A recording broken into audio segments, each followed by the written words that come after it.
Thidwick, the big-hearted moose. Up at Lake Winnebago, the far northern shore, lives a huge herd of moose, about 60 or more, and they all go around in a big happy bunch, looking for nice tender moose moss to munch. Up at Lake Winnebago, one day they were lunching, just strolling along and enjoying their munching, for the moose moss that day was especially fine, when it happened that Thidwick, the last moose in line, saw a bingle bug sitting. The bug called out, "Hey, it's such a long road, and it's such a hot day. Would you mind if I rode on your horns for a way?" "Of course not," smiled Thidwick, the big-hearted moose. "I'm happy my antlers can be of some use. There's room there to spare, and I'm happy to share. Be my guest, and I hope that you're comfortable there." So the bingle bug picked out a nice easy seat, and the moose went on looking for moose moss to eat. Well, an hour or so later, the bug heard a squeak, and he heard the small voice of a tree spider speak. "I say," said the spider, "you've got a fine place. That moose seems quite friendly, has such a nice face. If I got on too, do you think he would mind?" "Hop aboard," laughed the bug, "and I think that you'll find that the moose won't object. He's the big-hearted kind."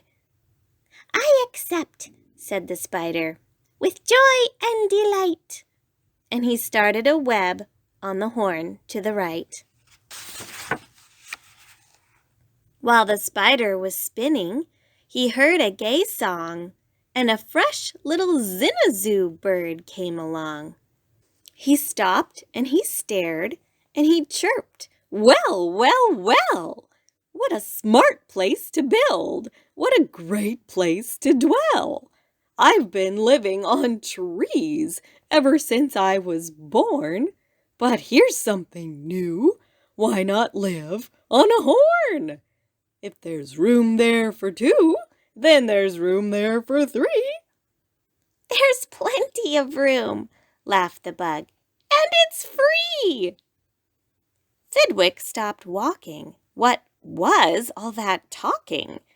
These guests had caught Thidwick the moose unawares. "Hey," he called out, "what goes on there upstairs?" "Just building a nest, sir," the zinazoo said, and began yanking hairs out of poor Thidwick's head, and he plucked out exactly 204. "Don't worry," he laughed, "you can always grow more." Then he dozed off to sleep in his fine moose hair nest. "This bird," murmured Thidwick, "is sort of a pest. But I'm a good sport, so I'll just let him rest. For a host, above all, must be nice to his guest. Besides, now it's getting quite late in the day, and surely tomorrow they'll all go away." But alas, the next morning, the sun's early light brought to Thidwick's sad eyes a most unwelcome sight. "Meet my wife," said the bird. "I was married last night. And perhaps, by the way, I should mention to you that her uncle is coming to live with us too. You're a very fine host, so I knew you'd be willing." Then the uncle, a woodpecker, started in drilling. All Thidwick's friends shouted, "Get rid of those pests!" "I would, but I can't," sobbed poor Thidwick. "They're guests." "Guests indeed," his friends answered, and all of them frowned. "If those are your guests, we don't want you around. You can't stay with us, 'cause you're just not our sort." And they all turned their backs and walked off with a snort. Now the big friendless moose walked alone and forlorn, with 4 great big woodpecker holes in his horn. "What holes?" whispered Herman, a squirrel who spied 'em. "What holes to hide nuts in? Mind if I tried 'em?" "They're yours," called the woodpecker. "Get right inside 'em. This big-hearted moose runs a public hotel. Bring your nuts, bring your wife, bring your children as well." So the whole squirrel family all jumped on pell-mell. And the very next thing the poor animal knew, a bobcat and turtle were living there too. Now what was the big-hearted moose going to do? Well, what would you do if it happened to you? You couldn't say scat, 'cause that wouldn't be right. You couldn't shout scram, 'cause that isn't polite. A host has to put up with all kinds of pests, for a host, above all, must be nice to his guests. So you'd try hard to smile, and you'd try to look sweet, and you'd go right on looking for moose moss to eat. But now it was winter, and that wasn't easy, for moose moss gets scarce when the weather gets freezy.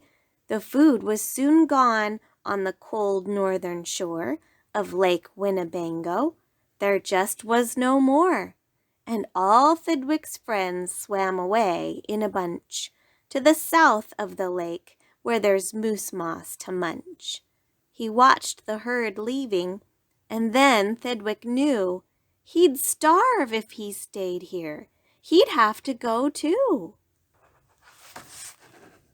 He stepped in the water. Then, oh, what a fuss! "Stop!" screamed his guests. "You can't do this to us. These horns are our home, and you've no right to take our home to the far distant side of the lake." "Be fair," Thidwick begged, with a lump in his throat. "We're fair," said the bug. "We'll decide this by vote. All those in favor of going, say aye. All those in favor of staying, say nay." "Aye!" shouted Thidwick. But when he was done, "Nay!" they all yelled. He'd lost 11-1. "We win!" screamed the guests, "by a very large score." And poor starving Thidwick climbed back on the shore. Then do you know what those pests did? They asked in some more. They asked in a fox who jumped in from the trees. They asked in some mice, and they asked in some fleas. They asked a big bear in, and then, if you please, came a swarm of 362 bees. Poor Thidwick sank down with a groan to his knees, and then came something that made his heart freeze. Bullets came zinging right past Thidwick's face. Guns were bang-binging all over the place. "Get that moose! Get that moose!" Thidwick heard a voice call. "Fire again and again, and shoot straight, one and all. We must get his head for the Harvard Club wall." Thidwick took to his heels with that load on his head. With 500 pounds on his horns, the moose fled. He could have run faster without all those pests, but a host, above all, must be nice to his guests. Up canyon, off cliff, over wild rocky trail, with bullets bouncing around him like hail. Up gully through gulch and down slippery sluice, with his hard-hearted guests raced the soft-hearted moose. Then finally they had him. Because of those pests, he had run out of luck. Because of those guests on his horns, he was stuck. He gasped, he felt faint, and the whole world grew fuzzy. Thidwick was finished completely. Or was he? Finished? Not Thidwick. Decidedly not. It's true, he was in a most terrible spot, but now he remembered a thing he'd forgot, a wonderful something that happens each year to the horns of all moose and the horns of all deer. Today was the day, Thidwick happened to know. That old horns come off so that new ones can grow. And he called to the pests on his horns as he threw 'em, "You wanted my horns, now you're quite welcome to 'em. Keep 'em, they're yours. As for me, I shall take myself to the far distant side of the lake." And he swam Winnebago and found his old bunch and arrived just in time for a wonderful lunch at the south of the lake where there's moose moss to munch. His old horns today are where you knew they would be. His guests are still on them, all stuffed as they should be.